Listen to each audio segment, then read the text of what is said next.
trips are felt beyond words. No one connects you to the Pacific Coast like Princess. Princess Cruises. Book now.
Of the many legendary tracks in the UK, Oulton Park might just be among the most difficult and fearsome to master. Only the skilled or masochistic will be left to say, "Please, sir, I want some more," as we get ready for the PCA Sim Racing Series 15 Pro Class. And you'll see it all live here on RaceSpotTV. Hi, I'm Joe Peak, and with me in the booth tonight is Ewan O'Leary. Behind the scenes is our director, Ramiro Cisneros. And Ewan, after the last 2 weeks at Long Beach, I am afraid our drivers will not get much respite. No, indeed. It's a different kind of challenge this time around from Oulton Park, but I think some of the previous challenges from the previous venue do remain in this quite decidedly, in my opinion, twisty end to the season from the streets of Long Beach last week. Oulton Park this. Suzuka coming up in a couple of weeks' time is equally as twisty, I would say, as Oulton Park, and then maybe get slightly easier with Road Atlanta, certainly with Daytona to end the season. But this has got very, very similar characteristics. More high-speed corners, of course, but a very, very narrow racetrack and similar lack of room for error. That is for sure. And of course, that means as we take a look at the championship, we're starting to get a feel for how things will size up towards the end of this title fight.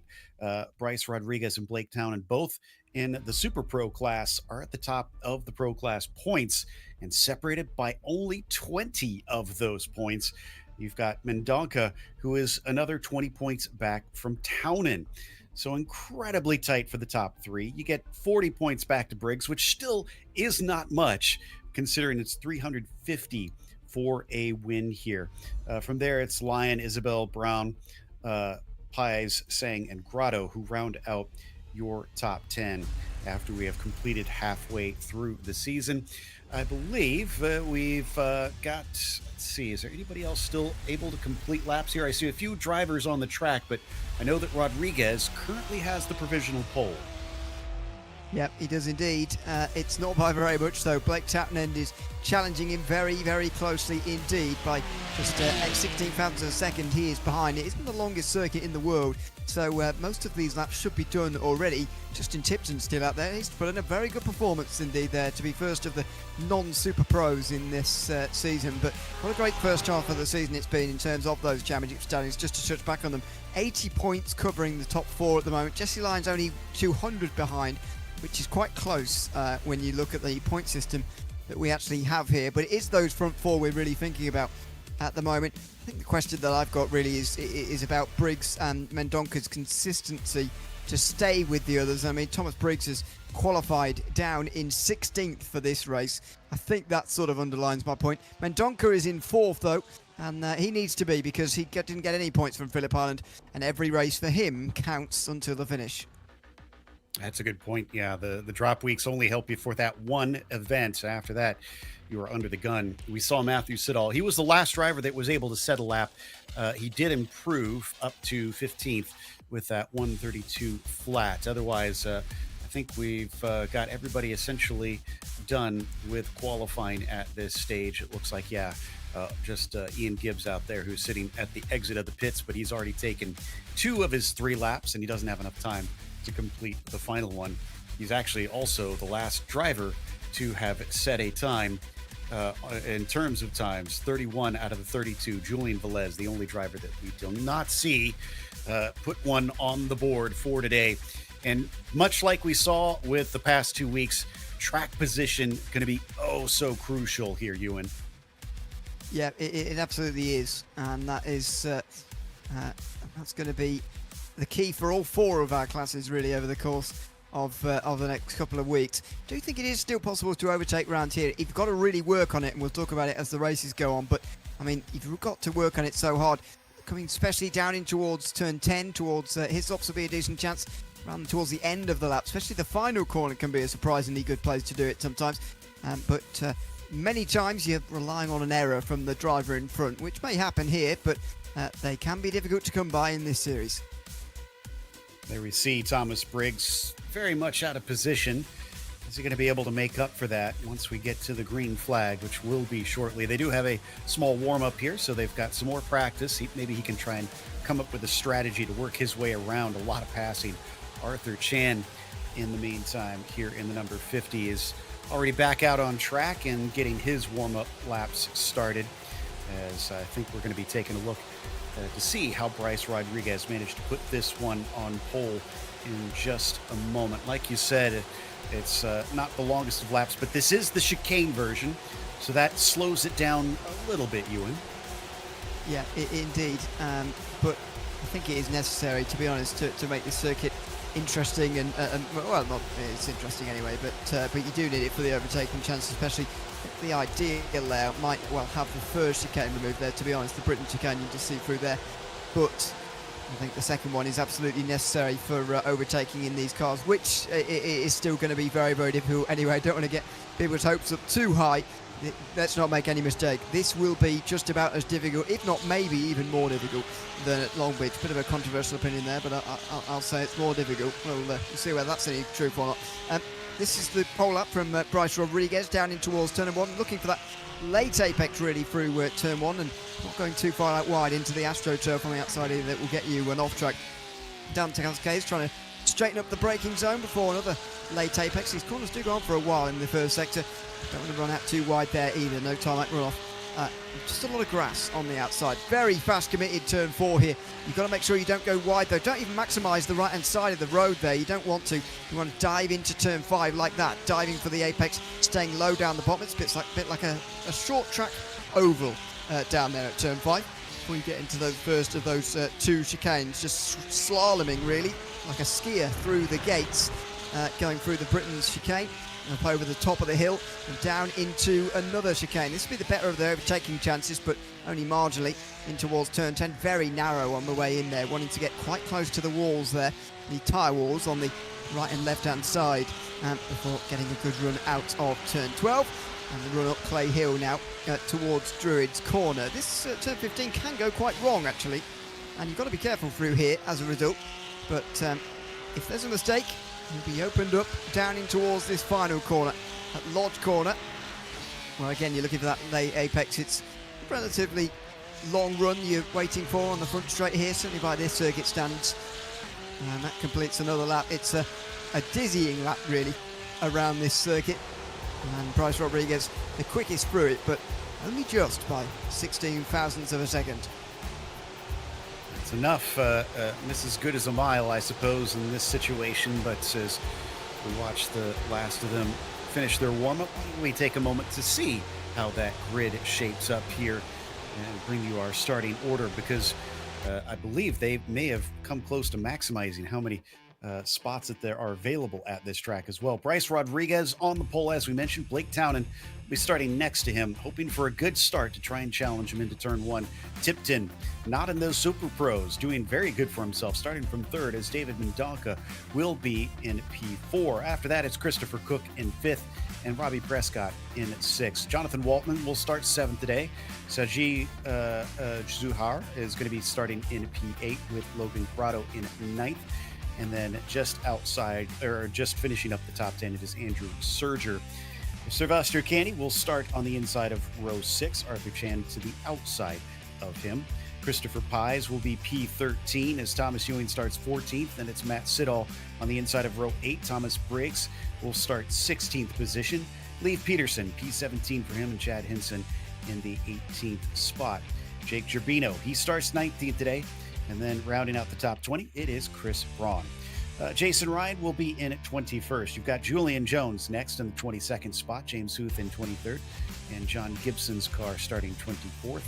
Quarter century mark goes to Michael Patterson there in P25.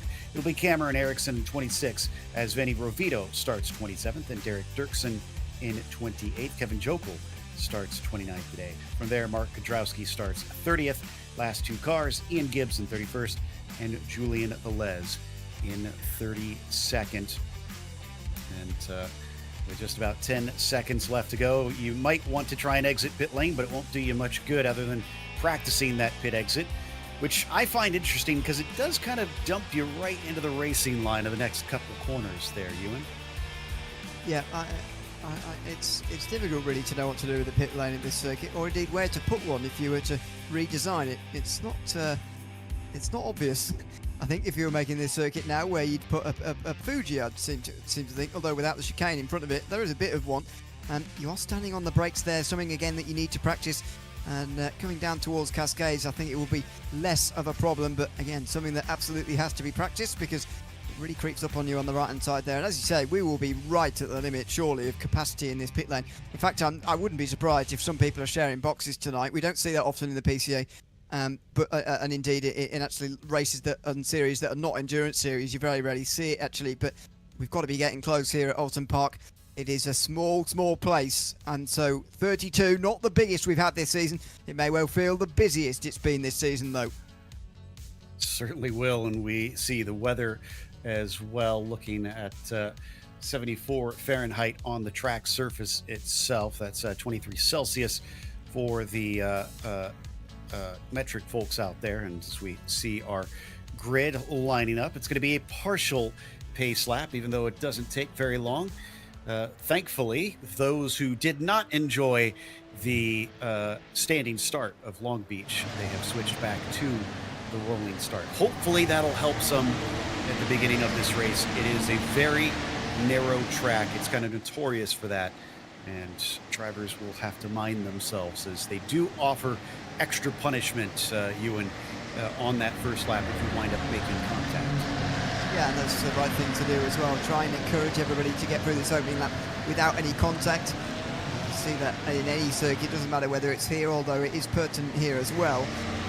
Make sure that everybody tries to get through this opening lap cleanly. And generally at the PCA, we do see that. Hopefully tonight will be a clean start as well from Oulton Park.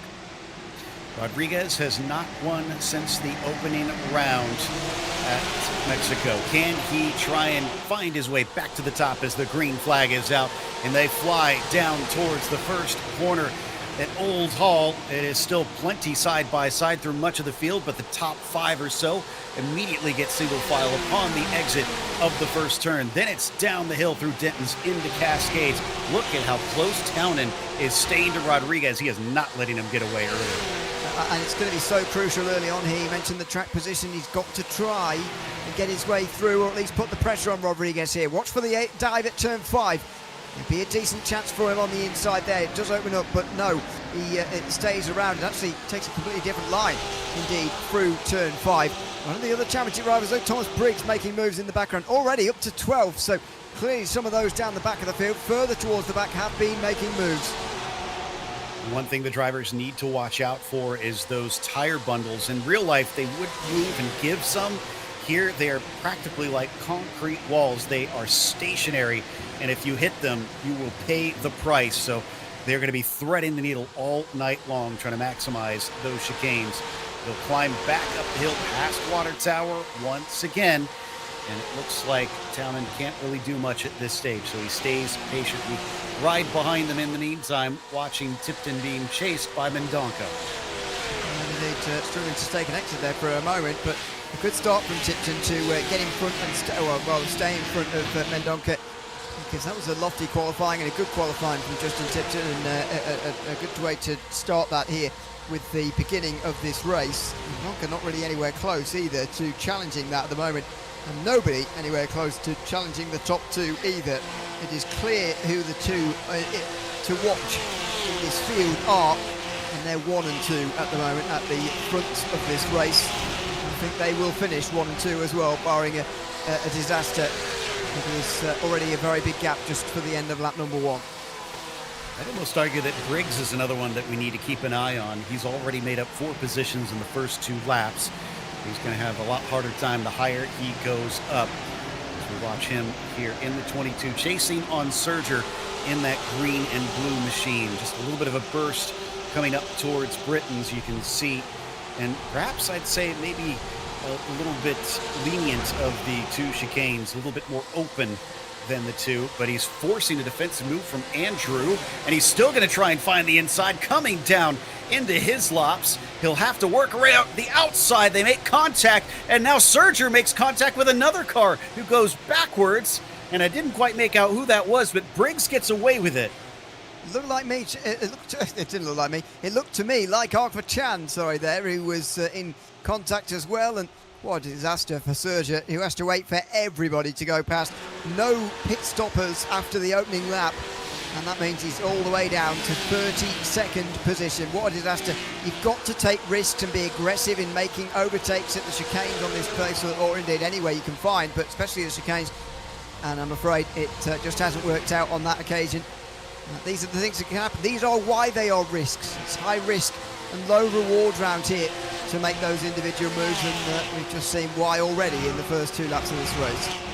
Unfortunate. I wonder if we may see any sort of penalty come out of that, because we have had our first, and that was Julian Jones for an incident on lap 1 that we haven't seen.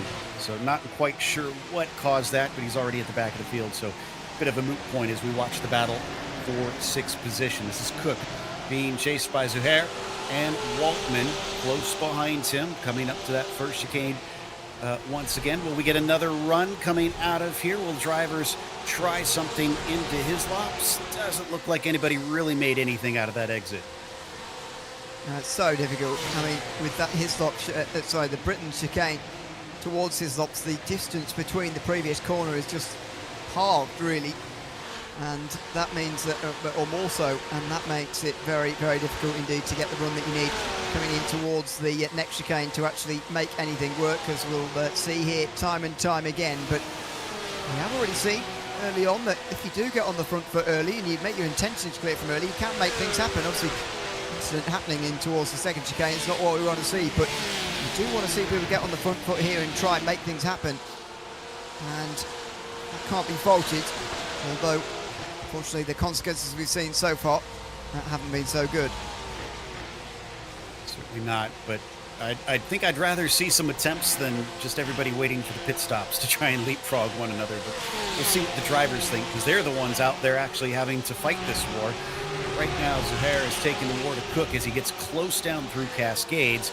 You mentioned a little bit earlier that sometimes you can get an opportunity through Island Bend into Shell Oil Corner, because this hairpin is a heavy braking zone. But look, he is wise to it. Cook covered it off immediately. Yeah, and you are very much holding all the advantages, holding the cards if you are the leading guy in a group like this. Although you don't want a group to grow too much, and that's what Christopher Cook is going to be worrying about at the moment, because Shashi Zuhair is right there, so Jonathan Waltman, Logan Grado and Sylvester Chani are not too far away either, and they're, you could say, probably part of this group now as well. And Thomas Briggs is on a mission so far. He might not quite realise it, because Briggs is actually quite a long way behind Cook at the moment, but he might well be joining this group very, very shortly as well. Yeah, that pressure can mount as more and more joining behind you, get behind you and put the pressure on like that. That can certainly mount pressure. Matt Siddall with more issues here. He falls back down to, all the way to 30th. So despite being able to rejoin the track, he was not able to get going quick enough, and plenty of cars passed through. I think he was halfway up the field at the time, and that was out at Knickerbrook, just out of the Hislops chicane. Normally a fearsomely fast corner without the chicane, but not sure what put him off of the gravel this time. Well, we'll see.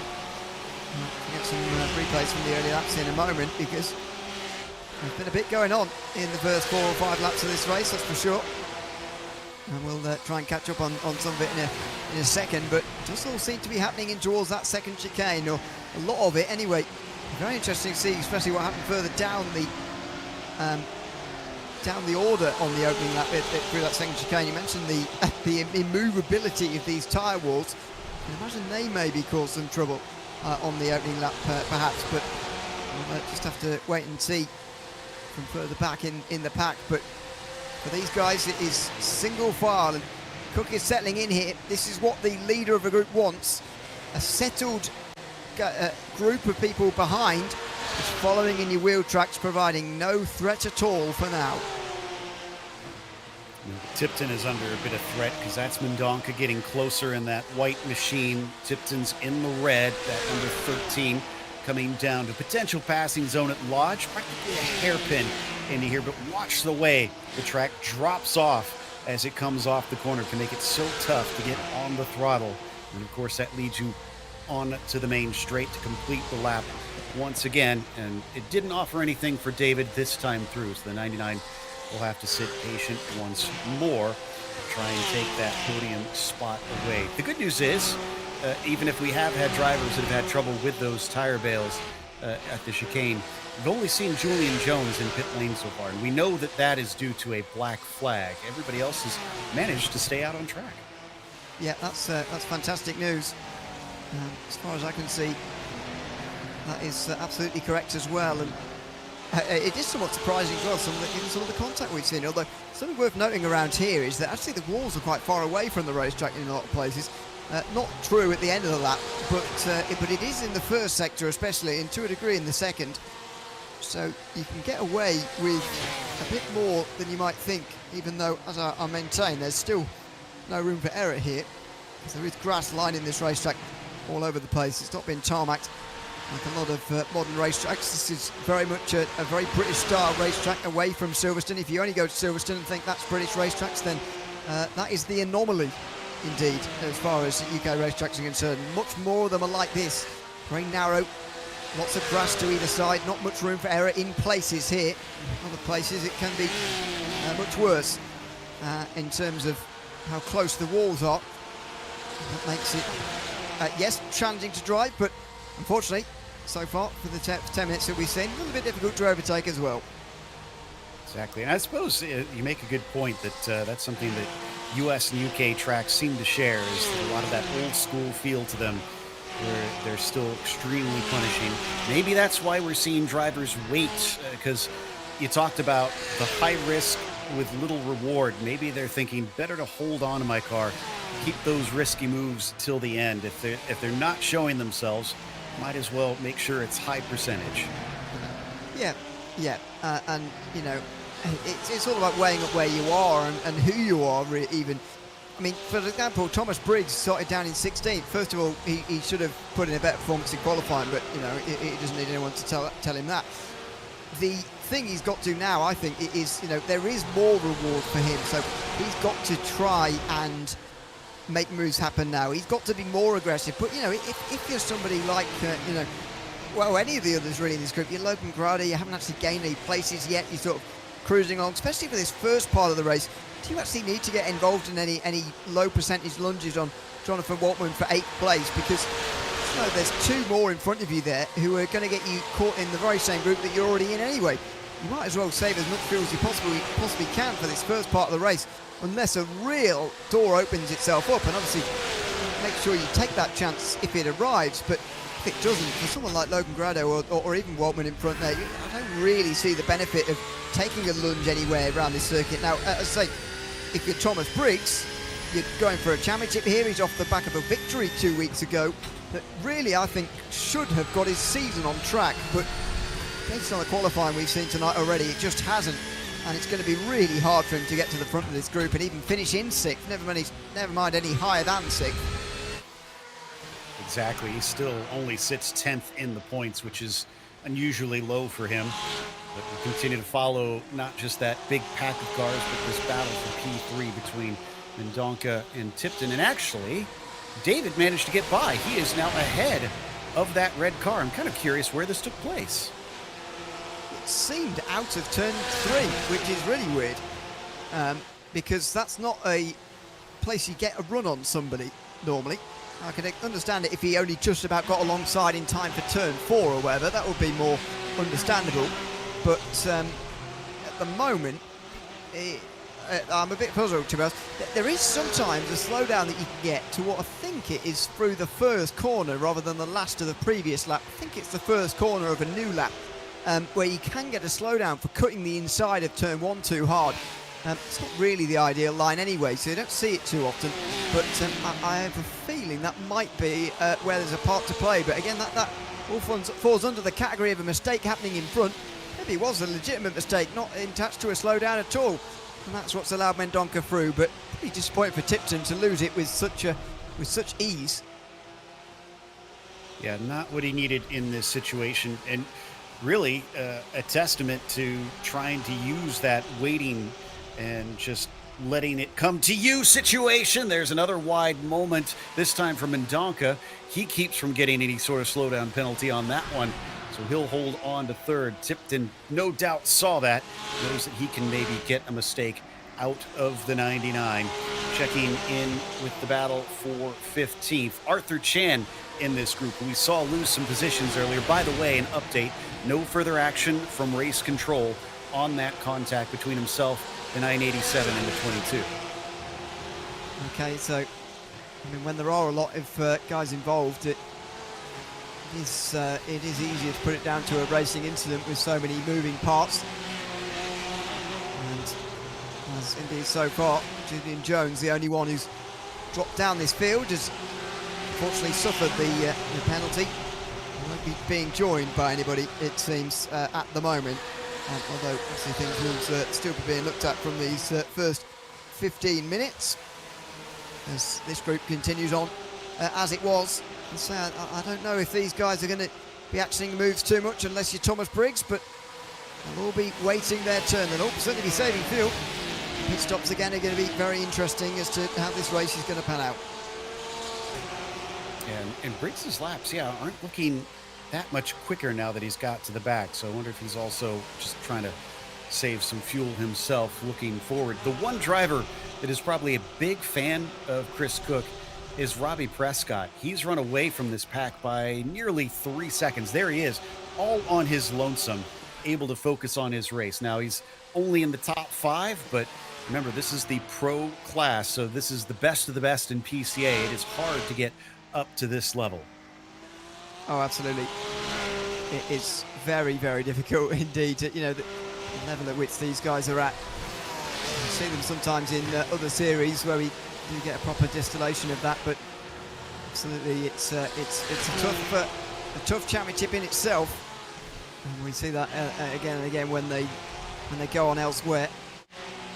As we go back up front to the guys who are at the top of town, and it's Bryce Rodriguez, who hasn't won since round 1, and it's history repeating itself, because this is what happened in season 14 of this championship, where he was leading throughout much of it, but he did struggle to take race victories. Is this the week where he turns that around and gets himself back on track with regards to the championship and with regards to his points finishes, his victories, perhaps most importantly, where he's got his main championship rival right behind him. If it's going to be a head-to-head between the two, then whoever wins the race leads the championship at the end of the day. That's as simple as it is. Makes it nice for us math-wise, but if Bryce is cruising at the front, you might be interested in a cruise yourself, because Princess Cruises is our PCA Sim Racing title sponsor for 2026. With 17 ships sailing to 345 destinations on 7 continents, world-class cuisine inspired by the places they visit, and the friendliest crew at sea, Princess is ready to welcome you on board. And specifically for PCA members, join the Treffin at Sea 2026 Pacific Wine Country Cruise on the Grand Princess, sailing from Vancouver to Los Angeles September 19th to 25th. Go to the website link on the screen, pca.princesspartnerships.com, or call 833-679-2188 to speak to a PCA Travel Concierge agent. That's 833-679-2188. Well, it's about 1 second between Bryce and Townend for now. Chris Cook, though, does not quite have that much breathing room. It's about less than half a second with Zuhair, who has been following him. Does look like the two of them have dropped Waltman slightly since we last looked at this. You can see a gap there now, back to the 707. That could help Zuhair, or, you know, that maybe is just going to be nothing to him. Maybe he truly is stuck in this situation. But certainly not having the pressure from behind at least frees him to focus forward on the 17. No, I think it does help. I absolutely do. I mean, he's not going to be concerned. I mean, he won't be aiming to make an error anyway, but if he does, he won't be punished for it as long as it's a small error here now because of that gap that's opened up in front of Waltman. And there is the comfort that comes from not having someone behind. You can do things like that without worrying that somebody's going to get a run on you. You can just poke the mirror there. He's never actually going to go down the inside of turn 3 there. He's just sizing things up. He's just seeing how close can I get coming in towards the braking zone there. How can I fire down the inside maybe from that sort of range? And it opens up the battle behind as well. So there's a snowball effect to this because Waltman, as the head of the group, as I say, always comes under most pressure. The head of the group is always under most pressure, even though it's hard being in the middle, like what Logan Grado is at the moment. It's the heaviest pressure on the leader, and that slows them down compared to the other groups just in front. And that's why you see Waltman initially with a small gap of a couple of car lengths, as you noted, it just opening as you were reading that there by a car length or two.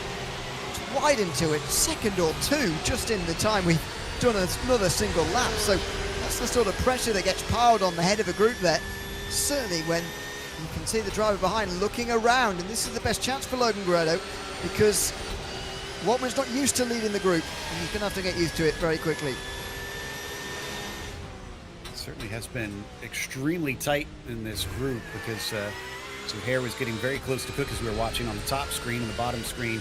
Yeah, it seemed like Logan was just pressurizing Waltman. We're still riding on board with him, getting right up to the bumper, just about touching him.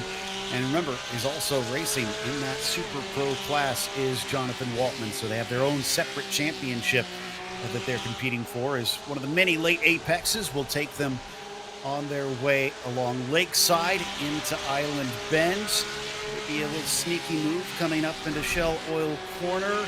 Really cover it off. He leaves the door open, but nothing from Logan to try and get down the inside of that banking. So once again, nothing happens yet, but the pressure continues to mount.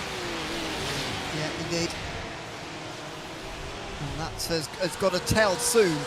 As I mentioned, you can get used to being the head of the group quite quickly, even though, as I mentioned, there is the most pressure on you. You've got to make use of it as the driver in behind, otherwise it goes away very, very quickly. The novelty of it, if you like, is going to be a problem that they run into soon. This is Derek Dirksen. Oh, getting a bit loose off of the curbs coming out of Britain chicane there. Trying to squeeze on the power. Getting uncovered over those curbs, and there was a bit of contact at the end, but that wasn't the reason for the spin. It's just a bit eager getting on the power. Reminding us how easy it is to make a mistake, even while the front guys make it look like there's never one going to arrive. Yeah, I think it is underestimated just how tricky it is around this circuit, especially when we watch the pros do it.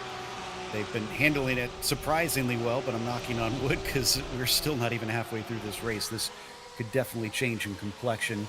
Cook still managing this with some sublime ease over Zuhair. I don't think we've really seen him put a foot wrong quite yet, and Saji has certainly been challenging him. Now, I wondered if we'd see this. Arthur Chan is in the pits. Looks like Gibbs, who also was a part of that incident, is going to join him. Now, they should enter into a lot of free air from here since they are farther down the order, and it is so early. It is traditionally not the quickest way to get up front, but considering we're seeing so many trains, I don't think it's the worst idea. No, I think it is definitely worth trying. We're in a similar situation, I think, to where we were in the weeks before with Long Beach, where you're really weighing that equation up. You know, am I just going to end up in a train even further away here? I think if you're already quite far down and you're Arthur Chan here and your race is probably ruined anyway, you might as well. You know, he's down in 11th in the standings at the moment after his first non-top 10 last time out at Long Beach, and every race counts for him because he wasn't at the first one. So I do agree with his short call to come in, but unfortunately I mean, for anyone who is in front of Chan, really, I don't think it's possible. I mean, the group from 23rd on down, as Kevin Joku drops to pit lane quite quickly there. From Mark Kudrowski down, 23rd, it's got John Gibson, Andrew Sergio, Matthew Siddall in it. That is going to be a group that you can not get past, really. They're only 45 seconds off the leaders. And if you're behind Alpha Chan or whatever, or you were behind him, then fine. You'll be able to get into a bit of clean air there before you actually get lapped, which becomes an even bigger problem. But you can't really come in, I don't think, if you're in front of Alpha Chan. You're just going to end up in that group, and if not that one, then one even further up the field. Yeah, I concur. It seems like he's maybe the highest place to be able to try and take advantage of such an early stop. And this is hugely early. Usually the earliest stops we see is right about at that halfway point.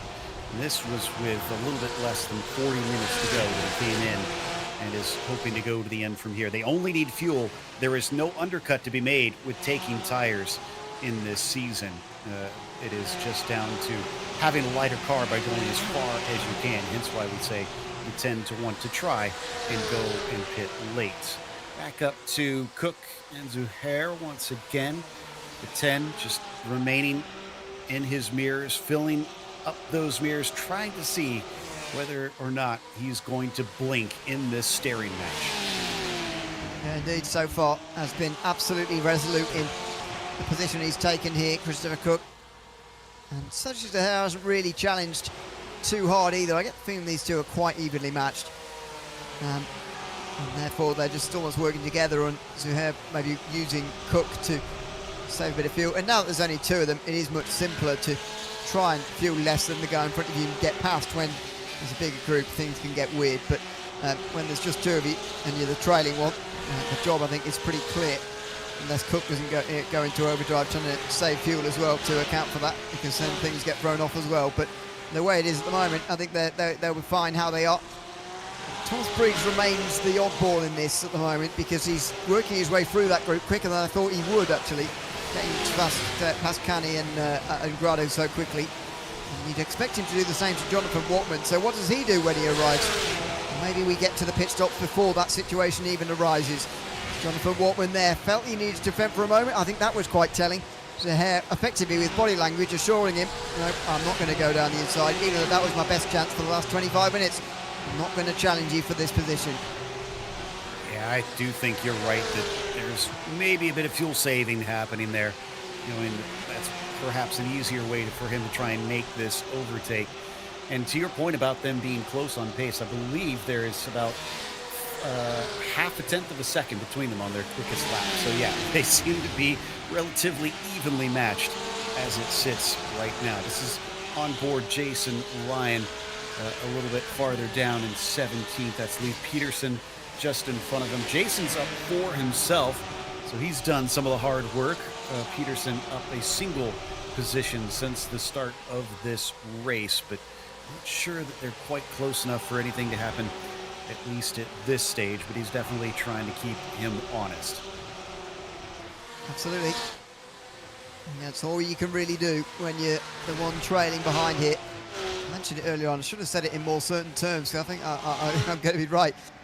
This is more difficult than Long Beach as far as overtaking is concerned so far. I think it's been, we weren't overflowing with overtakes in the last 2 weeks at Long Beach, but this is just so difficult. So twisty round here, so many short braking zones. And that makes it impossible. Well, not impossible, of course, but very difficult indeed, unless there's a big pace gap in the two drivers for you to actually get past. And I think Thomas Briggs is proving that as well, because while he is making moves, he does have a significant pace gap over the others, and will be left wondering at the end of this race, unfortunately, where can I have been if I'd have qualified better? And, I wonder if part of it is the fact that at Long Beach, if you go wide, you pay for it by hitting concrete. Here, you go off into the grass. Now, that will slow you up. You'll see those errors, open opportunities to pass, but a savvy driver will be able to cover that inside line. And I think we've already seen that a number of times, making it very hard for those behind them to actually make the move. So it definitely saves the bacon of a few drivers not having those walls right up against the edge of the track. for Briggs. He could use maybe a bit of that attrition to help himself out. He's up 7, which is still massively impressive with the difficulties we've seen today. But I think also illustrates that 7 is one of the higher numbers of overtakes so far today. Yeah, it is. I think we can call it 5 overtakes. I think from memory, he got past Chan and Sergio. Yeah. But even 5 overtakes is not bad. Maybe somebody further down the field has got more overtakes, but it's hard to tell because it's hard to watch everyone all at the same time. Julian Velez is up 10 places, for example. Hard to know how many of those were actually down to actual overtakes or not, but I think Briggs actually making 5 proper overtakes is pretty impressive, really, when you look at that. Kwiatkowski's Sidorl in now, so that's interesting. That does open things out for a few people, although off a chance now stuck behind Derek Dirksen, who's completely on his own. So, let's say, it doesn't actually take any train to actually keep you up. It could just be a single driver. And in any case, we're getting towards the mid-stage in the race anyway. And so these pit stops are naturally going to happen anyway, rather than tactically going to happen. They're not too far away from actually running out of fuel, so tactics are going to become necessity very, very soon for a lot of people. We have had our first retirement, Kevin Jokel. I unfortunately don't have any information on what caused his incident, but he has retired from the race in the meantime. Whoa! Well, that might be a retirement. That was Logan Grotto and Sylvester Canny coming together, and Logan absolutely smashes the Armco. Front of the car looking a little bit worse for wear as he eventually makes his way back onto the track. Well, yeah, he was side by side with Canny. We saw it in the background coming on the pit straight here. Grotto felt the need to defend, and he was probably right with Canny coming around the outside, but I'm afraid he doesn't give him any of the room there, and not enough room to come back on either. Unfortunately, Logan Grotto's the one with the damage, but he's the one who's caused that, I'm afraid.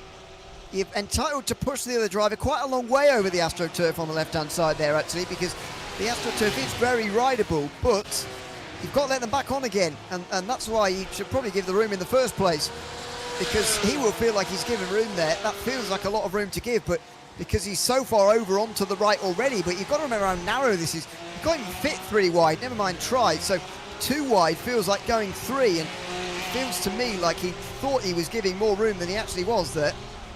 I know we saw smoke from another car that he just went past Knickerbrook. I think that was Leif Peterson. Yeah. Didn't see what caused that, but he falls to 19th.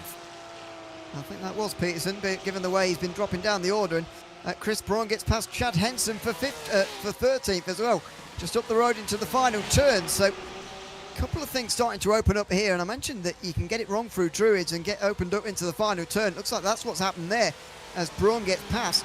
But yes, this is Lee Peterson. He's in a group, but I'd expect this to just be on the power, to be honest. Coming out of, oh no, indeed, it's on the grass, sorry, turning in for Knickerbrook. Just getting turned in, clipping the grass. You do want to open out that final part of the chicane as much as possible, so you don't want to clip the grass, but that's the risk you take round here. That's the little room for error we've been talking about being played out.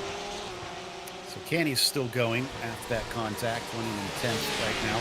Grotto has come into pit lane. The good news for him is they have a spare car in this series, so even though he did have that damage, he was able to get a perfectly clean car, is back out and running, but he has lost time, obviously, because of that incident, and might be compromised having to pit when he didn't necessarily want to. This is interesting. Thomas Ewing now right over top of him, and they've also got Chris Pies back there. Yeah, indeed. Chris Pies, who's been pretty anonymous tonight, up until now. 12th place, currently in the race, and watches on as Thomas Ewing gets a pretty good run out of Druids and can't use it down in towards the final corner on that occasion. And I thought he was coming in for a moment. It was maybe thinking about it, but still a little bit too early. There's the shot again of Grotto going in the wall, and a photographer who's going to have a very good shot on the internet somewhere tonight. That's not but too bad damage, to be honest, for Grotto. It seems like he's continued on okay with the race. As you mentioned, they get a spare car, so he'll be okay, and he's just looking to sort of ride this stint out now until the end of the race, although it's going to be difficult for him. He's come out behind Derek Dirksen after his pit stop. Battle between Chris Cook and Shaji Zuhair, who just can't seem to get away from one another. Now, will Zuhair take that early stop here soon to try and get away from him and use some of that saved fuel? Arthur Chan, his day has just not been going very well as he has a little spin and thankfully didn't hit anything, but again, loses yet more time. So we come back to Cook and Shaji, and this is up into Druids here, double apex right-hander. You say that the barriers aren't close. As someone who's raced and called a lot of races with the Lotus 49s here, they feel a lot farther away in these cars than those old F1 cars. Yeah, it is a bit of a tale of two halves, or indeed it's not even consistent throughout, because certain corners you're in the wall straight away as you go off the circuit. But you look at Cascades, for example, turn 3, you end up on another part of the racetrack before you end up in the wall. So it does very much change on where you are, that's for sure. It does mean that sort of back end, the bottom end, if you like, of south end, you probably call it, of the circuit is actually very good for watching, because you can see quite a lot from the top of the hill over on that far side there. You can see them running down to Cascades, running towards turn 4, and then see them pop out back the other side of turn 5 and into the Britain chicane again as well. And if you're positioned very well for the second chicane too, it's very watchable at this part of the circuit. Walls close in certain parts, the grass close absolutely everywhere though, that is for certain. Makes this circuit very, very narrow, and so far difficult to overtake, but we'll see how this race opens up in the second half, or maybe even right now. Oh, Ewing wanted that inside so badly, but timed his run wrong and he had to lift. This allows Candy to hold him off, at least for the time being. Now, Pies is no doubt watching this. If he can set up a run here, he could try and use this, but it doesn't look like he has, as he's not nearly close enough to the back of Thomas Ewing. So it was a sudden moment of excitement for all three, and yet we wound up right exactly back where we were. Yeah, indeed. That's what happens at this circuit. You can build up into a real moment and say you did want the inside very badly, but it's so easy when you're the car in front there, unless you made a really big error, to continue to protect the inside even when you've got a small error to defend from. And unfortunately, yeah, that was the fate that Ewing's attack really landed in the end there. Really didn't get anywhere, and Christopher Pye is not close enough either. But Kenny's now got a difficult job, although if he can do it, it will pretty much ensure his position. He's got to get his head down and get back into the rhythm that he was in, because if he can, it'll become very, very difficult to overtake again. But if this mistake snowballs into another, then Ewing will certainly sense the pressure here. This is an interesting one. Gerbino pits and able to get out in a nice gap. But what interests me is you talked about having to share the pit stalls. Normally, pit stalls are based on the qualifying position, and they still are. But he qualified 19th, and he had the top position there, the top stall in his pit stop. So there you go. I guess we got about 18 spots technically here in the sim that from there have to be shared. I think the maximum I heard was 40, but don't quote me on that as to what can race in this layout of the circuit. We're back in the meantime to Sylvester Canny, still Ewing and Pies. Oh, as Thomas goes way out into the grass. Indeed. Oh, and Gerbino indeed spinning into turn 5 as well.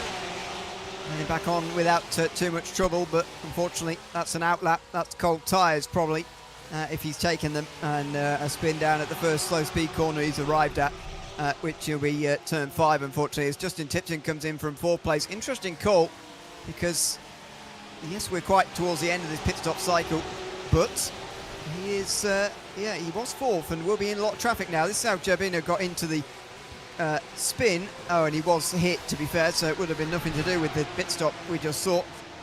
Bit of contact, which is what you're doing on the outside there, trying to squeeze the guy on the inside as much as possible, and it can go wrong exactly like that. I think that was Logan Prado that made the contact, so he's going to be hoping that he doesn't cop a penalty for that. As we come back to 5th, Cook versus Zuhair, now promoted up one position. Thanks to the pit stop that we had from Tipton, he merged just ahead of traffic. If he's lucky, the cars in front of him will pit soon. If not, he may be held up, and he'll come to rue that choice to pit earlier in his race. But when will we see that number 10 car in the dark machine of this duo decide to come in? Does he have a gap that he can slot into and run some quick laps, or is he also going to have to wait right until the last moment, try to pit Chris Cook to his pit stall and see if he can jump him in a single or two laps out there on the track? We are definitely coming down to the end of it. Probably won't see much farther than about 15 minutes left when the drivers will have to take their pit stops. Yeah, it does seem they're going to be leaving it late, very late for these stops, especially for those leaders. But the midfield now starting to thin out a little bit with those stops. Christopher Pye is the latest of them. Matthew Siddle's already stopped and he's going for a spin, and he's going to hit the wall there. It's one of those places it's almost unavoidable. With the new grass and gravel model in iRacing, it's a little bit less inevitable than it used to be perhaps, but it is still quite likely, and unfortunately the rear wing taken off. Not a good day for Matthew Siddle, I'm afraid, in this race here today, in a season that otherwise has gone decently well for him. First top 10 of the season last time at Long Beach is not going to be repeated here. Pye's also recently took his stop. He comes back out in about 19th, also with a little bit of a gap to help him out. So I wonder if drivers are watching that. You can often have third-party software where you can watch and see exactly where the openings are, and maybe you've done the math and know where you need to have that length between yourself and the other cars to try and get some clean air and get some good laps in. We're down to the final third of this race here in about a minute's time, but Sylvester Canny probably was wishing for the checkered flag sooner rather than later, because look at the pressure that Ewing is putting on him, and in fact he's going to relieve him of that pressure because Sylvester is in for his stop. Yeah, indeed. As we see a replay here for John Gibson. Oh dear. Well, just a little bit of a run-off course, actually. A good battle, though. I don't think this is live. Indeed, it wasn't for Gibson there. And yeah, good fight, good showing of how you can do it on the way towards the first chicane. But for those at the front of the field, we're very, very unlikely indeed to see it. I've just noticed, by the way, in these last couple of laps, how close the two leaders are getting. Seems like Blake Townend maybe has been biding his time here, and I'd be very impressed if he's been playing a long game in this race, because Townend suddenly is closer than I've seen for a very long time to the race leader, Bryce Rodriguez. And Logan Grotto does get a black flag for that contact we saw in Shell Oil. You talk about Rodriguez and Townend. Here's an interesting stat for you. They are the only two of the entire field that are still in the position that they started this race. Everybody else has moved around and shuffled somewhat. But of course, they also will have to pit, and they come in at the exact same time. Interesting. Very interesting. Maybe they neither of them could go further, but I would question that if Blake Townend could, why he would come in at the same time. Maybe he knows that he can take a short pit stop here and he can stay in control of this situation by coming in together, but if he doesn't get out in front here, then that situation will have gone. Let's see, has he done better on the fuel here? No, they're pretty much as they were. If anything, Rodriguez is slightly further in front. Yep, I think he's got maybe a few more tenths over him from what we saw as they were entering pit lane. And I don't think it was the very, very end of the fuel, depending on how much those two were using, I suppose, because Mendonca stayed out, Zuhair, Thomas Briggs as well was able to stay out. So maybe he was saving a bit of fuel at the back of that pack when he was looking for opportunities to pass. Yeah, maybe. I mean, there were, I suppose, quite a lot of times where he wasn't making passes, and therefore he was able to save a bit there. But somewhat surprises me. Maybe, I'd say, maybe Townend was at the end of his fuel tank there, and he had to come in. But I would really question that if he didn't have to come in there. Well, maybe we'll find out after the race from him, but that overcut could have been very, very powerful. We know how powerful it is in GT racing these days with the cold tyres in our racing now. If you stay, well, no, they're not taking so many tyres here. It's not like a full tank of fuel and a full tyre change like you might see in longer races, but it is some fuel. And that lighter fuel load will certainly help you stay in the rhythm and go a bit quicker on that in-lap. But anyway, they've both come in, and the last few stops are being cleaned up now. David Mendonca will hope to stay in front of Justin Tipton, who came in quite a long time ago, and I think therefore has lost quite a lot of time, actually. Yeah, I was going to say Tipton has had his clear air for the most part, but Mendonca has too. So that makes it a little bit difficult. Tipton is just coming around Lodge Corner right now as Mendonca heads back out on the track. And yes, indeed, this worked out not in favor of Tipton. He is well behind the 99. Wow, by a massive 8 seconds. Yeah, I mean, that just shows you, doesn't it? I talk up the chance of making an early stop every week as if it's sort of great, but it really isn't, is it? We see it time and time again that it's just not very good. Stopping so early, I would still argue that it's not being executed as well as I'd like, but I'm maybe sounding more naive with each passing week now with this early pit stop business. But anyway, I don't think Tipton was going to finish third anyway. I mean, the thing that would have stopped him losing that place, to my mind, is the mistake that initially got him back to fourth. But Mendonca was able to get through quite easily. From that point, Tipton was going to find it very hard to get back onto the podium, which is a shame for him not to finish where he qualified. But pleasing for Mendonca, because he'll stay in touch in the championship, although he will lose further points again. Well, we can both get some armchairs for our quarterbacking here, because we've both made that call quite a bit as Bryce Rodriguez dealing with Blake Townend and some lap traffic at the same time. Dirksen not trying to involve himself in this and has to scoot out of the way, as thankfully it looks like Townend is able to get by, but it costs him a couple tenths because he was right on top of Bryce for a brief moment. Yeah. I mean, absolutely soul-destroying for Blake Townend as he gets relatively close, sees an opportunity there with a lap car, and then it just goes away. Maybe the last lap car as well. If they do get to the big group, effectively headed by, quite close, effectively headed by, you would probably say Jake Gerbino, but I mean, there's not very many big gaps in there at all. Wherever you want to start the group, they're just about 20 seconds away from it. Now, is there enough time left in this race with about 15 minutes? We'll call it 10 laps for the ease of maths. They need to be catching about 2 seconds a lap. At the moment, they are not. So that, as weird as it sounds to say, might have been the last lap traffic of this race. That's an interesting point. I hadn't really caught that. So yeah, good catch. And at this point, I guess it's just a one-on-one fight from here, as we're down to the last quarter of it. And that means it's time to once again mention Princess Cruises, because they are the PCA Sim Racing title sponsor for 2026. With 17 ships sailing to 345 destinations on the 7 continents, world-class cuisine inspired by the places they visit, and the friendliest crew at sea, Princess is ready to welcome you on board. And specifically for PCA members, join the Treffin at Sea 2026 Pacific Wine Country Cruise on the Grand Princess, sailing from Vancouver to Los Angeles, September 19th to 25th. Go to the website link on the screen, pca.princesspartnerships.com, or call 833-679-2188 to speak to a PCA travel concierge agent. That's 833-679-2188. All right, so Blake still has to try and make a pass, but now he's going to have to do it on the road. Mendonca has taken that third place, and he's all on his lonesome, so looking like a podium if he could just bring it home from here. And what happened between Zuhair and Cook? Holy moly, Cook is down in 9th, and Zuhair is in 6th. Chris Cook seems to have flubbed the pit stop or something.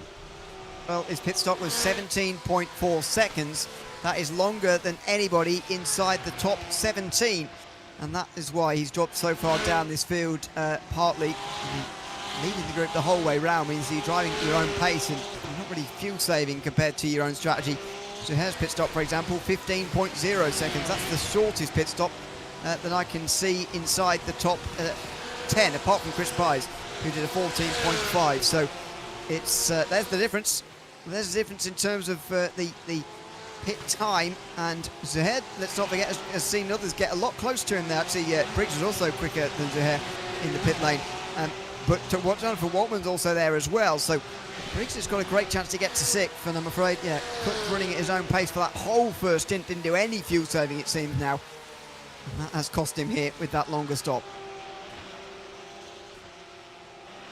You see what battles we have after those pit stops. Some drivers definitely using it to great advantage to finally get those overtakes done that they've been working on. I just saw Leif Peterson disappear on my timing and scoring. I don't know if that is a connection issue or if he's truly had a massive incident that he's had to tow into pit lane, but regardless, he is dropping down the order, and we'll check in on that in a little bit. This is Zuhair still leading ahead of Thomas Briggs, as Briggs uses a little bit more than just the track. So here is Peterson coming through the Britain chicane, and nothing seems out of place at the moment with this. Pulls off to the side. Oh, no. And that appears to be some sort of hardware or connection issue. So, yeah, it's unfortunate to see. It's either connection or monitor turning off. It looked like he actually couldn't see where he was going there for a moment. Unfortunately, dropping out of the session and perhaps out of this race now as well. He would become the 4th retirement alongside Matthew Siddle, Mark Kudrowski and Kevin Jokel, if indeed that were to be the case here. So that's a shame. But these things can grab you at any time. They're the equivalent of a engine failure or whatever in the real world, which can absolutely happen. See here whether he actually loses control of the car or whether, as I suspect, he just can't see where he's going yet. I think he does have control of the steering, I think, and he can bring it to a stop as well, but yeah, just doesn't have the ability to see where he's going, unfortunately. So honestly, if that was the case, probably the right thing to do for him to pull off to the side. As we check out Vinny Rovito, who had a heck of a save here coming into Cascades. There's that grass once again, just clips a little bit of it, keeps the car from completely going around, and grateful for all that runoff that you mentioned a little bit earlier. But as he returns to the track, there goes 1, 2, 3, maybe 4 here. Yeah, it would have been Jake Turbino, Cameron Eriksson and Andrew Serger. There was a 4th, might have been a lap car in there as well, but yeah, that was quite costly. This is the group, by the way, that the leaders would net catch, but as I mentioned, I think the gap is too large for them to actually get there before the end of this race, as we see Logan Grotto's recovery back in the pack.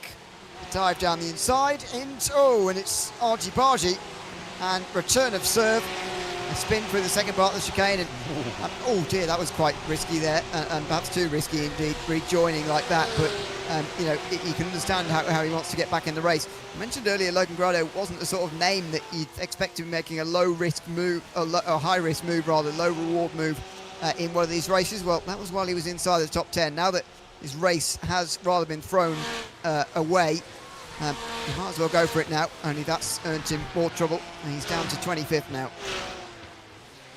And the unfortunate reference to Oliver Twist at the start of this race has seen a few drivers become a little bit more street urchins today, as Logan Grotto has really had an uncharacteristic one for him.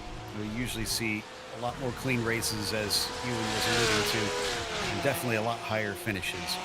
Rodriguez and Townend, still the only two. No, I take that back. We had a couple cars that managed to get back into the positions they started this race, but definitely the most conspicuous here at the front, P1 especially, Bryce Rodriguez having to work a little bit. Blake has not let him run away.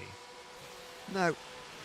I mean, sometimes it's all you can do, just stay as close as you can, really, and try and apply the pressure from back here, but it hasn't really worked for Blake Townend here, as far as making a mistake, or inducing a mistake, I should say, for Bryce Rodriguez. He's got to try and get closer now in these final 9 minutes or so. There'll be 6 laps to go now. He'll know that. They know the distance. They might have known it already from the beginning, to be honest. And they know that this is going to be the scenario. He's got to get close. He's got to get in his mirrors. There's no pressure from behind. And he's got to try and get past Bryce Rodriguez, because this is the difference. Either Rodriguez leads this championship by 50 points with 3 rounds to go, or Townend leads it by 10, and that is a very, very big swing. Good points, and watch them come through that hairpin once more. We'll switch back to the 22 of Briggs. Up 9 spots since the start of this race. Zuhair is in front of him by about 2 seconds. He does have Waltman there behind him. Not sure if he's made that pass recently or if Waltman has just been keeping up with him. Waltman himself is actually down 1 from where he began.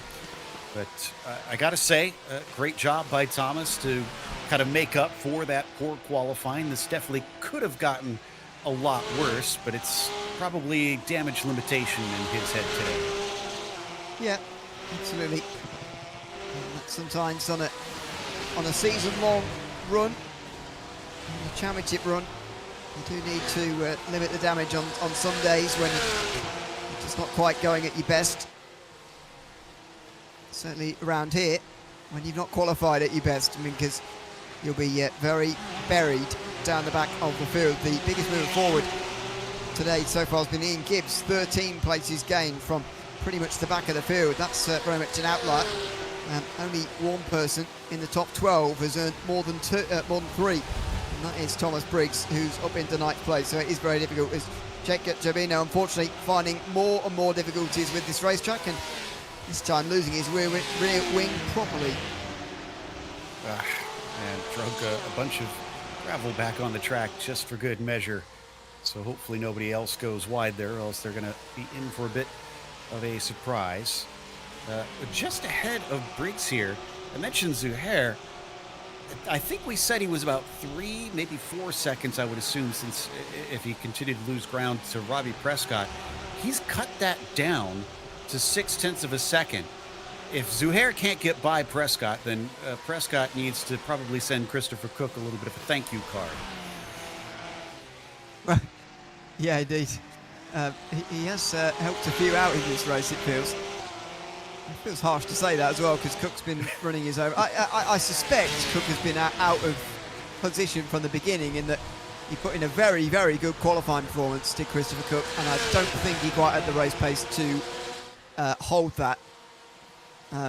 Robbie Prescott maybe indeed feeling the benefits of the scenario that was created behind him, but Sashi Zuhair should well run out of time here anyway. Would he have been able to get through anyway? Well, that we'll never know, but yeah, Prescott may well just feel the pressure here very late on. And on the bottom of his grid, James Huth versus Chad Henson for 15th for There's so many battles going on up and down the field. It's just a case of whether they're actually going to change or not. That's the problem. Yeah, and you talk about trying to find your way through. He's looking for quite a narrow gap there on Henson, coming up towards the Britain chicane. Had to get out of it before there was a massive accident, because that is a relatively quick entry into that corner. He's still right on top of him, but you can see just how narrow it is from this onboard, as there's few places on this track that are truly straight. It just kind of weaves back and forth. And speaking of weaving, Henson is just going to nudge himself to the right-hand side to cover down in the Lodge corner, again preventing Huth from finding an opening. Yeah, indeed. Oh, the gap for the lead's closing dramatically at the moment, by the way. The Townend, and it's, here we go. So traffic is playing a role now. And Blake Townend wasn't able to get a good run at all out of Knickerbrook, as Bryce Rodriguez was receiving his worst bit of traffic for a long time.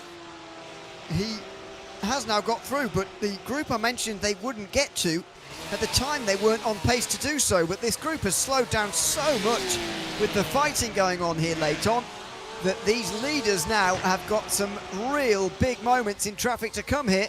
In the next 3 laps of this race, there's 3 just going through shot right there. This is not over for the win tonight. And all 3 of those are battling for position. Here is what brought them closer together. Up on the top of your screen there, and Rodriguez just got the bad end of the stick, just catching the car at the wrong time. Hard to try and figure out where to place yourself, and eventually he does pull off to the side. A nice job there from Patterson to find an opening, as we got a car spinning just in front of the leaders, and that is Gerbino. Oh. He's avoided. Gibson is also off. Something has happened right in front of our battling lead pair, and thankfully it did not wind up involving them, but it did turn out to be a bad day for Gerbino. Yeah, if I were to guess, Gerbino has lost it with no rear wing and Gibson's gone off trying to avoid him, if I were to guess. But in the end, it was actually helpful for these two. It could have been very bad, of course, but it was actually helpful for them in the end because they could get through without actually having to do the actual passing of them, and which has certainly helped Bryce Rodriguez anyway, not Townend. I don't think he would have been too pleased to see that, but Gerbino's just going far too quickly for the lack of downfalls he's got on the rear end. And there goes Gibson, throwing himself off the road to try and avoid. He understood, I think, the gravity of the situation there because he knew that the overall leaders were right behind him. Well, unfortunately for him, I think he did wind up finding the wall because you kind of go flying over the lip of that embankment there through Shell Oil, and there was nothing to stop him but the air and a little bit of grass before he wound up in the tires. Since then, he's been allowing a lot of lapping cars through. Down to 2 to go as they just crossed the line. Rodriguez still only half a second ahead of Blake Townend. And there, yeah, we're going to see what happened to Gibson. Yeah, he was not going to get that stopped. No. And, he didn't know where Gerbino was going to go in the end. I mean, with hindsight, you'd say he should have stayed on the racetrack, but he wasn't to know that at the time. And that's an unfortunate way for that to all end. And as I say, Townend would have been doubly disappointed to see that. Firstly, because, doesn't know whether he's going to crash into them or not, or whatever. But secondly, when you realise there's 2 less overtakes that Bryce Rodriguez would have had to make. And in the carnage, the other lap car that was involved there, I think it was Velez, sort of saw that behind and thought, well, I better get out of the way now as well. And so in the end, it had no effect. Townend looking to the inside of Nickelbrook there, properly giving it a go. This could be a rip-roaring last lap to this race. Not sure if that was a mistake from Bryce or Blake just being super ambitious. He's trying to get creative. I got to give him credit for that because he knows he's going to have to catch Bryce napping if he wants to try and get a move done. Yeah, that definitely won't do it right there down in the lodge as he shows his nose but immediately comes back to the racing line. White flag is out with 1 to go as they come across Deer Leap. Very few opportunities left for Blake Townend. He's right there, so close, but what can he do? Yeah, that's the problem. This is why he needed to be here 10 minutes ago, applying the pressure, getting into the mirrors. And I know they didn't have the traffic around 10 minutes ago, but he can start to sow those seeds of doubt that begin to bear fruit by this point in the race. And unfortunately, he just hasn't put that work in prior to actually see the benefits now, unfortunately. I mean, I understand it through the first stint of this race, to be fair, not to run so closely and burn out your tyres running really closely to someone you're not intending to pass for another half an hour. But in the second half of the race, he had to be closer from further out. Townend just wasn't, and that has allowed Bryce Rodriguez to defend from the front here and really only think about this battle in the last 3 laps when, yes, it's got tense at times, but Townend just has never really opened up the opportunity. He's never really found out where and when he was going to ever be able to make this move anyway. And maybe Townend wouldn't have been able to get past in any case, but I don't think he gave himself as best chance as he could have in this race to try and get the race victory. There's a lot of ifs or what could have beens in racing.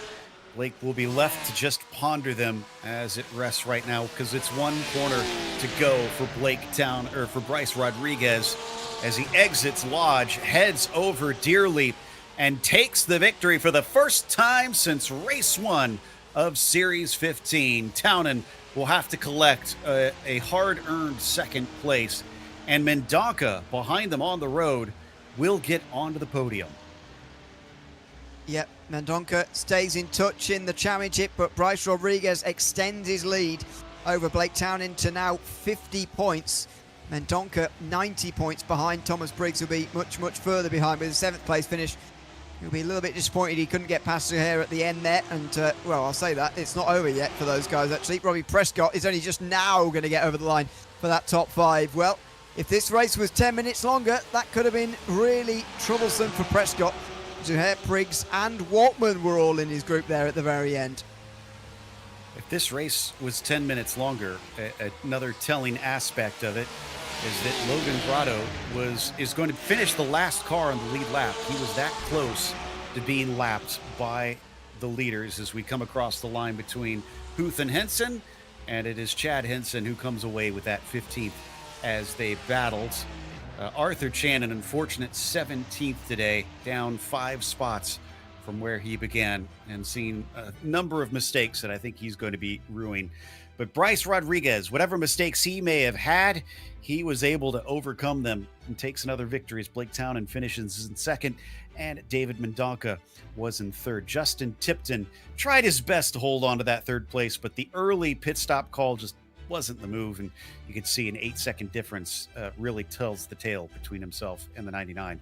Prescott was in fifth, just ahead of a whole train of cars, including some quick drivers such as Zuhair in sixth, Briggs in seventh, and Waltman in eighth, all chasing him to the line. Christopher Cook, again, another driver maybe ruining his pit stop, finishing behind. Sylvester Canny was in 11th, with Ewing in 12th and Chris Braun in 13th. Jason Ryan P14 and Chad Henson with a tense battle to the end in 15th. Huth behind him in 16th. Arthur Chan, another of those super pros, just not a typical race that we usually see from him, down in P17. Ian Gibbs was 18th and Andrew Serger 19th. Vinny Rovito comes home 20th. Last car on the lead lap, Logan Grotto. One to forget for him. Julian Velez was a lap down in 22nd, as Patterson was 23rd.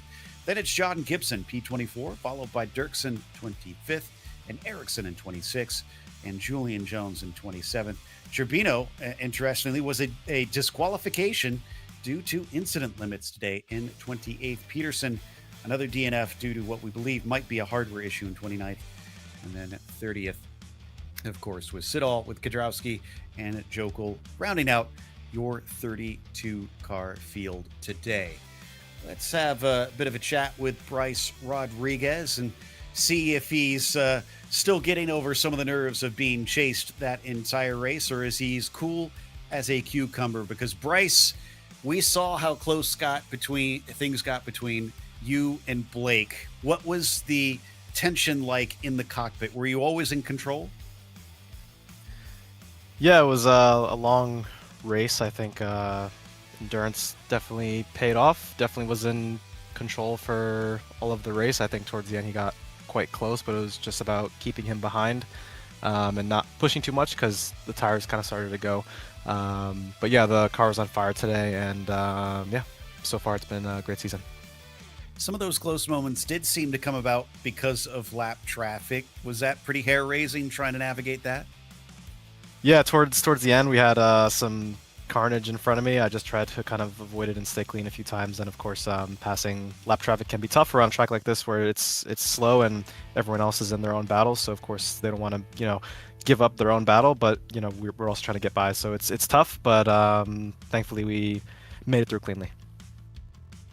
This is also your first win since the first race of Series 15, and it ups your gap to about 50 points after today. It's been a real heavyweight slugfest at the top between, it seems like, a lot of the fast drivers in the pros. Yeah, it's been a long season, and yeah, everyone in the top 5 is just extremely close. It really can be anyone's race. I didn't have the best past couple of races, so it's come back strong for this race was really good. But I'm just kind of focusing on race by race, and we'll kind of see what happens. Well, this focus worked out, at least at Oulton Park. Congratulations on another victory. Thank you. See you guys soon. Bryce Rodriguez, your winner here today. And I believe he's going to be followed by Ewan talking to the man who chased him home all the way, Blake Townend. Welcome in, and congratulations on getting to second place tonight. First of all, tell us, before we maybe get deeper into the race, how you feel with second, losing out to Bryce Rodriguez on this occasion. Is it a good amount of points picked up, or are you disappointed not to get past him at the end there? Yeah, disappointed not to get by him towards the end, but it's such a hard track to overtake on. Just understeering, I got to slow down in turn 1. Car felt loose in places.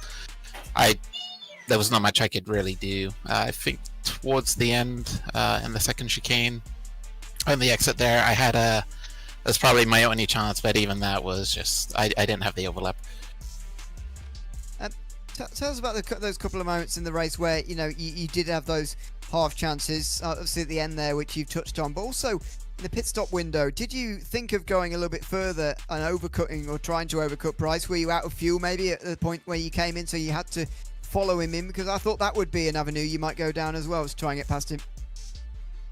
For sure. Unfortunately, he had such good pace that I didn't want to save too much fuel.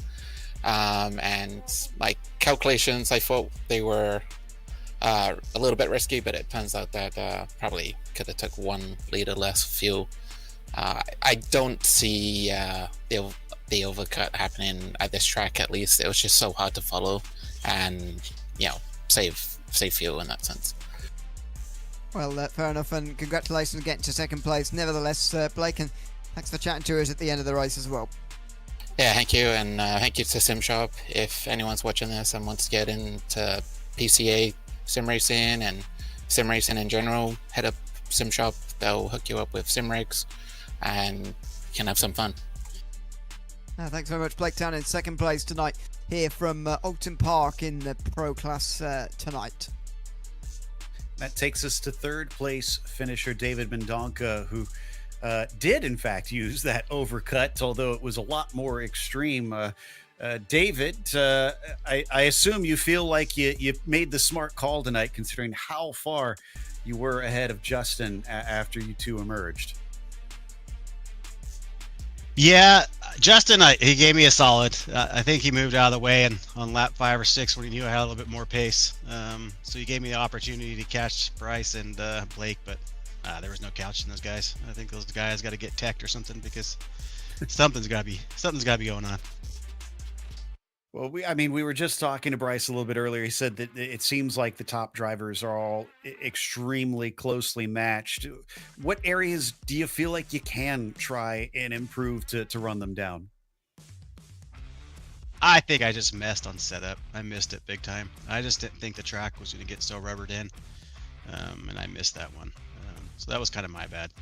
But yeah, I think just more prep and just a little bit smarter on the setup, and I should be able to keep up with them in the next few rounds. I have a feeling a good setup will come in handy at the next one too, because Suzuka, known for not only being a driver's track, but maybe dialing the car in really being a big advantage. Yeah, I think it's supposed to rain too, right? It's supposed to be a wet race, maybe like true, the F1 race, like with the tsunami. Yeah, it's hopefully not that heavy, but Sorry to cut in. The word I've got is mixed, not tsunami. But you might be right. I guess mixed could mean very wet. Yeah, you never know. I guess we'll have to wait and see. Well, we'll keep our eye out. Still, congratulations on a podium today. Really proved incredibly quick out there, David. Awesome. Thanks, guys. Thanks for the broadcast, and thanks for PCA, and always thanks for Solpec, Abruzzi, and Cosworth, and appreciate the support. So the number 99 of David Mendonca finishing in third today, which is going to close us out. So we want to give a big thank you before we go, of course, to PCA, and also mention that the next race, as we alluded to, is at Suzuka on March 18th at 9:15 p.m. Eastern. Make sure and tune in for that one. But we come back here to Oulton Park tomorrow night for the club class, so we'll have more action here at the UK. Another thank you goes out to our team tonight, Ramiro and Ewan, and thank you for watching our broadcast of PCA Sim Racing. I'm Joe Peak. Until next time, race clean, race hard.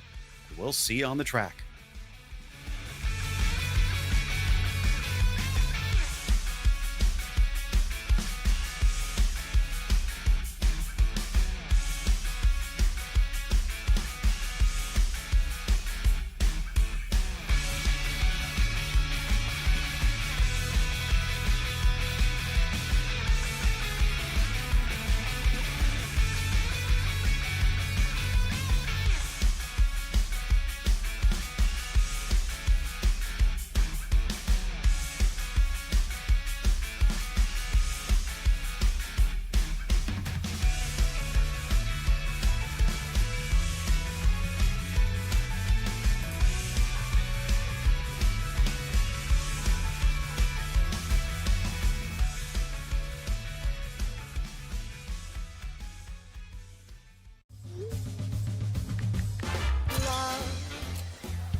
are felt beyond words. No one connects you to the ones you love like Princess. Princess Cruises. Book now.